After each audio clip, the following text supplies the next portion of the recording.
Mesdames et messieurs, chers sociétaires, en mon nom et en celui de votre président de section, je vous remercie chaleureusement pour votre présence aujourd'hui. Je vous rappelle que la MIF est une mutuelle qui tire sa force de son organisation et du mode démocratique de prise de décision. Aujourd'hui, votre section se réunit pour examiner ce qui s'est passé à la MIF en 2020. Elle est représentée par votre président, qui généralement vous accueille physiquement et aujourd'hui le fait avec les moyens numériques. L'ensemble des délégués issus des sections se réunira prochainement, en juin, pour approuver les comptes, questionner la stratégie mise en œuvre et renouveler une partie du conseil d'administration. 2020 a été une année déstabilisante pour la MIF, comme pour chaque entreprise. Elle a pu révéler les forces et faiblesses de chaque organisation. Pour la MIF, le constat est clair. Grâce à sa stratégie de digitalisation, mise en œuvre depuis plusieurs années, la mutuelle a su s'adapter en un temps record à la nouvelle situation de confinement de mars 2020. Nous avons pu non seulement réaliser les tâches quotidiennes au profit de nos sociétaires, mais aussi mener à bien les projets inscrits dans notre plan de transformation. La MIF a su également affronter la crise financière grave qui a accompagné la pandémie et grâce à l'agilité des équipes de gestion, le taux de rendement du portefeuille obligataire est pratiquement stable sur l'année. Mais la baisse des taux s'est encore accentuée et elle continuera de peser sur notre solvabilité et notre rentabilité pour de nombreuses années encore. Commercialement, la MIF n'a cessé d'adapter sa gamme pour être au plus près des attentes des sociétaires. Elle a su diversifier son offre et a connu en fin d'année 2020 un remarquable succès sur les SCPI et la gestion sous mandat. Si le marché de l'assurance vie en France a connu une décollecte en 2020, ce n'est pas le cas de la MIF où la collecte nette a été positive tout au long de l'année. Néanmoins, le chiffre d'affaires global est en baisse de 20% et les prestations sont en hausse de 17%. En conséquence, les encours du fonds en euros sont relativement stables sur l'année et ce sont les unités de compte qui ont fait la progression des encours de la MIF. Le taux servi par la MIF sur l'ensemble de ses contrats épargne caractérise ce que nous sommes, avec un taux net servi de 1,70% pour le fonds en euros. Nous sommes bien au-dessus de la moyenne du marché, preuve de notre agilité et de notre efficacité opérationnelle. En servant le même taux pour l'ensemble de l'épargne, indépendamment de l'ancienneté ou de la part en unité de compte, nous mettons en avant nos valeurs mutualistes.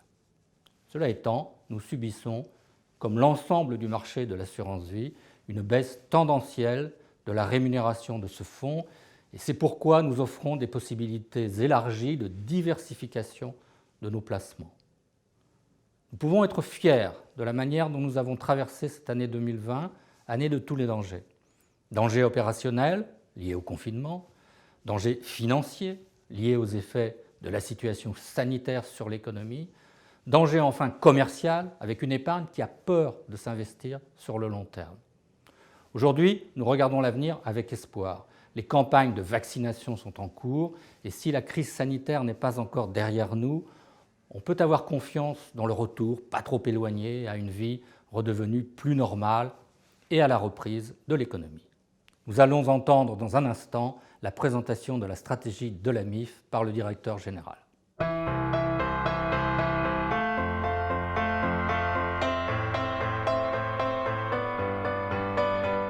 Mesdames et messieurs, chers sociétaires, en 2020, la MIF a fait face à une crise profonde.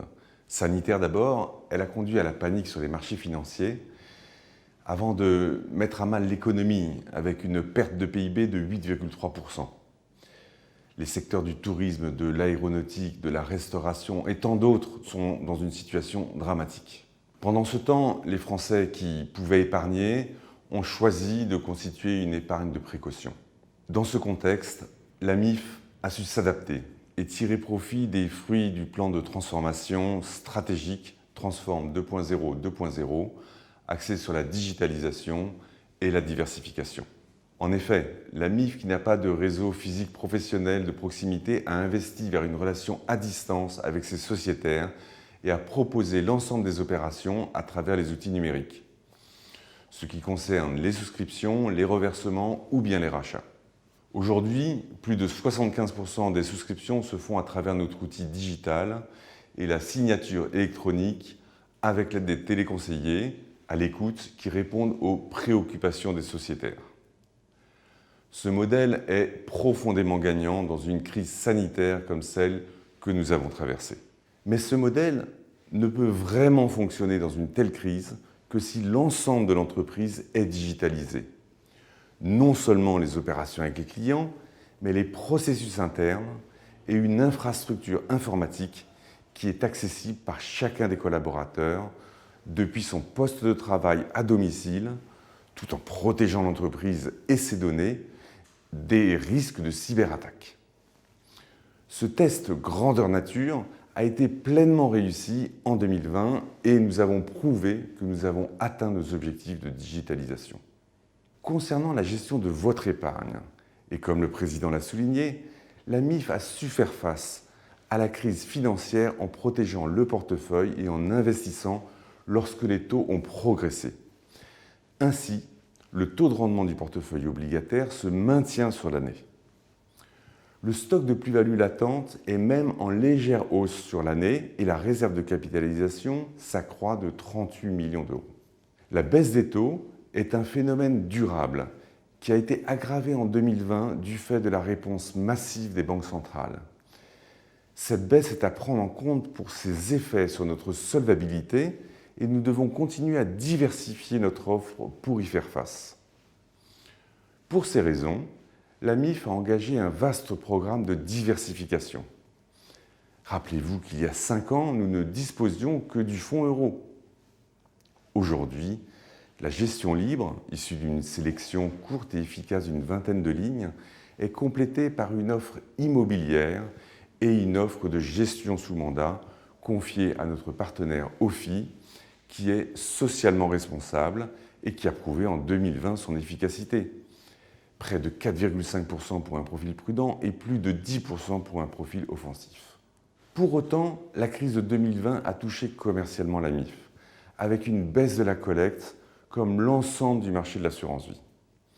En conséquence, si les encours du fonds en euros sont restés stables, les encours en unités de compte augmentent significativement. Et cela conforte les objectifs de notre plan stratégique de diversification. Nous avons également atteint nos objectifs de maîtrise des frais généraux, tout en développant des efforts importants en matière de contrôle et de conformité. Notre plan Transform 2.0 s'achève sur un succès et nous avons lancé un nouveau plan stratégique intitulé Paris avec pour objectif 2024 et qui se décline en 4 axes. 1. Réévaluer l'offre produit, c'est-à-dire faire face à la crise économique et financière en apportant une solution d'épargne attractive et rentable. 2. Assurer une relation digitale de qualité, c'est-à-dire faire face à la crise sanitaire et à la distanciation sociale par le renforcement de la digitalisation. 3. Renforcer le lien avec les sociétaires. Et 4. Rester innovant, performant et conforme en anticipant les évolutions et en accompagnant nos collaborateurs. La crise de 2020 a probablement accéléré des mutations profondes déjà en cours. La MIF a été dans cette phase résiliente et agile. Résiliente car nous avons su poursuivre notre activité et le service rendu à nos adhérents le plus normalement possible à distance. Agile car nous avons su profiter d'opportunités de marché intéressantes et continuer à mener à bien notre programme de transformation de la MIF. Nous ne doutons pas de pouvoir être encore plus forts à l'issue du plan Paris 2024. Nous allons dans un instant évoquer le développement commercial. Je vous remercie de votre écoute et de votre confiance.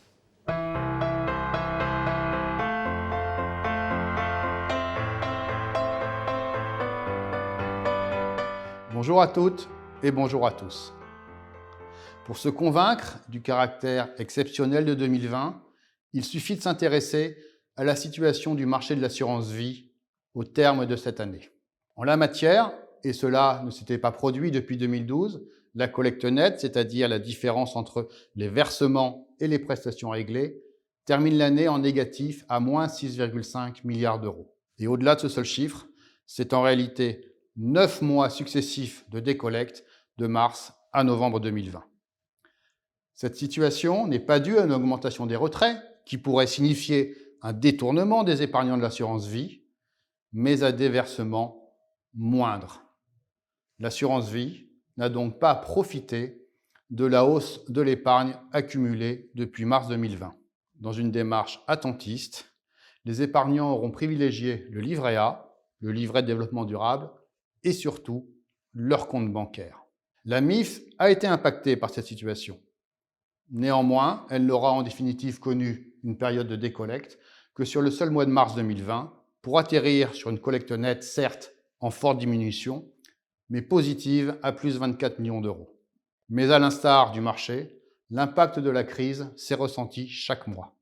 À 270 millions d'euros, les versements enregistrent une baisse de 20% par rapport à 2019. Dans le même temps, les prestations augmentent de 17% à 246 millions d'euros. Reposant essentiellement sur les rachats partiels, elles traduisent la nécessité pour les épargnants de puiser dans leur épargne dans une période difficile. Les affaires nouvelles sont également en baisse en 2020. Les confinements successifs ont directement impacté notre dynamique de souscription. Néanmoins, nos outils de souscription en ligne ont permis une permanence de notre activité commerciale, à la différence de nombre de nos concurrents. Cela étant, la diminution du nombre d'affaires nouvelles a pour conséquence la stabilité du nombre de sociétaires MIF. Le recrutement de nouveaux sociétaires via les affaires nouvelles ne fait en définitive que compenser les sorties enregistrées du fait des rachats totaux ou des décès. Mais le développement de la MIF en 2020 doit également s'apprécier au regard des objectifs stratégiques que sont la digitalisation au service des sociétaires et l'accompagnement des épargnants vers la diversification. Nous venons de l'évoquer, le digital, et notamment la souscription en ligne, a permis une permanence de notre activité commerciale, y compris en période de confinement. Mais au-delà, c'est désormais la plus grande partie des sociétaires MIF qui ont adopté et utilisent, à la souscription comme en vue du contrat, les outils digitaux mis à leur disposition. En matière de diversification, l'objectif est, tenant compte de l'environnement durable de taux obligataires bas, de proposer la combinaison du support sécurisé qu'est le fonds en euros de la MIF, avec des supports en unité de compte comportant certes une part de risque, mais permettant d'améliorer l'espérance de rendement des contrats. Le contrat MIF, compte épargne libre avenir multi-support, qui répond à cet objectif, a été multi-récompensé en 2020 par la presse spécialisée. Oscar du meilleur contrat d'assurance vie par le magazine Gestion de fortune, victoire de bronze du particulier ou trophée d'or du revenu, ces distinctions témoignent de notre légitimité à concevoir et proposer une offre pertinente de contrats en unité de compte. C'est dans cet esprit que nous avons continué à développer notre offre en 2020. D'abord, en sélectionnant de nouvelles SCPI susceptibles de procurer un rendement supérieur au fonds en euros en contrepartie de l'acceptation du risque immobilier.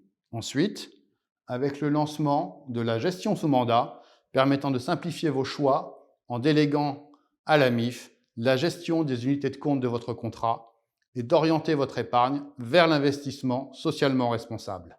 Le succès rencontré auprès de vous par ces évolutions vient d'ores et déjà témoigner de leur attractivité et du bien fondé de notre démarche. En 2020, la collecte en unité de compte aura ainsi progressé de 47% pour dépasser les 65 millions d'euros. Et les montants transférés par les sociétaires d'un contrat monosupport vers un contrat multisupport, profitant ainsi des dispositions de la loi Pacte, progressent eux de 40%. Au final, la part des unités de compte dans la collecte épargne progresse sensiblement et les provisions mathématiques en unités de compte augmentent de plus de 55 millions d'euros sur l'exercice. Aujourd'hui, 95% des contrats d'épargne MIF souscrits en ligne comportent des unités de compte et plus de 70% le sont via la gestion sous mandat. Ferréol Baudonnière, directeur général délégué de la MIF, vous présentera dans un instant la situation financière et comptable de la MIF.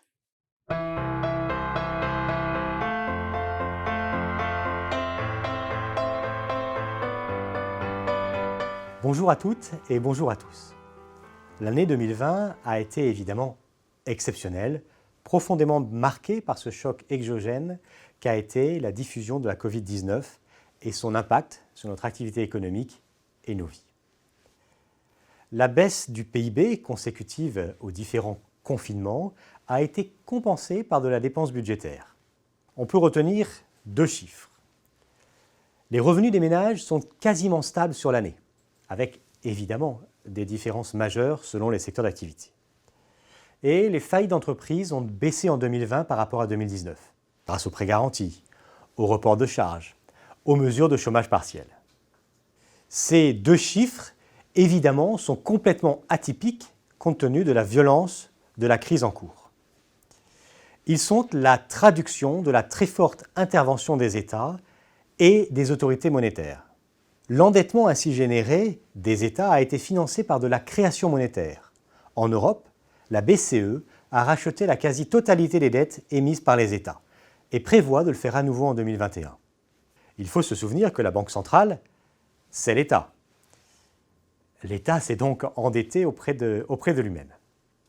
Pour autant, les dettes détenues par les investisseurs privés existent toujours.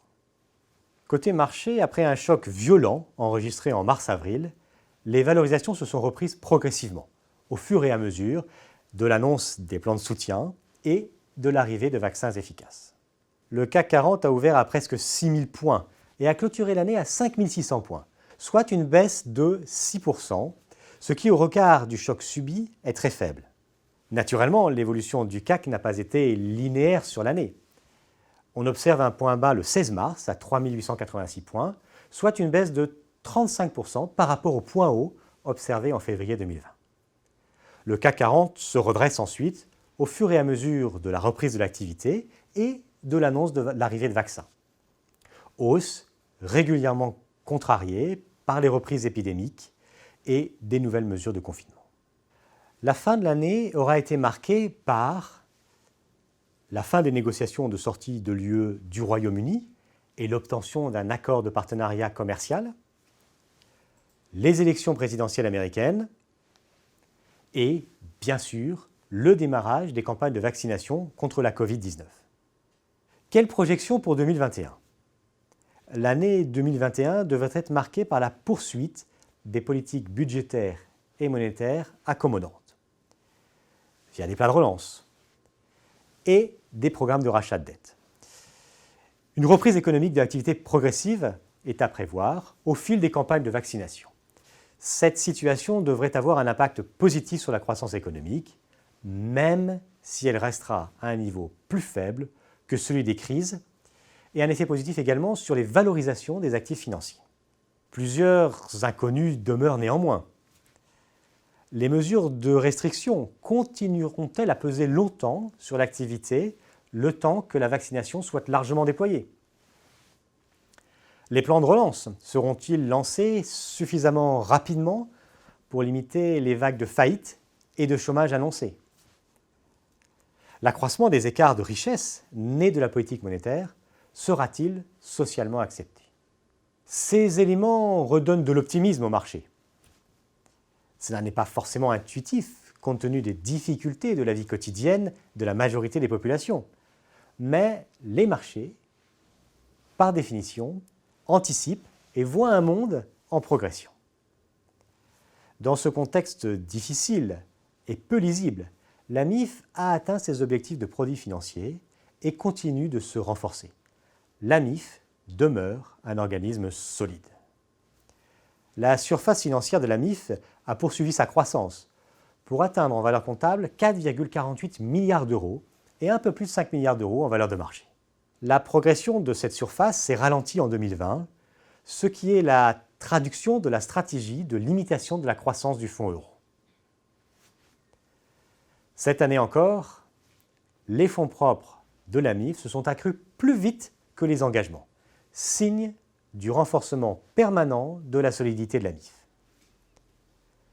On peut noter que le résultat comptable de l'exercice qui est l'une des composantes de l'évolution des fonds propres avec la réserve de capitalisation, a baissé.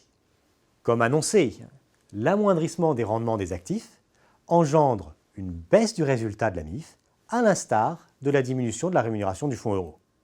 La solvabilité de la MIF, indicateur européen qui permet de mesurer la robustesse de chaque organisme d'assurance en fonction de sa propre situation et de ses propres risques, demeure à un niveau élevé. Le taux de couverture de la marge de solvabilité s'établit à plus de 250% à fin 2020.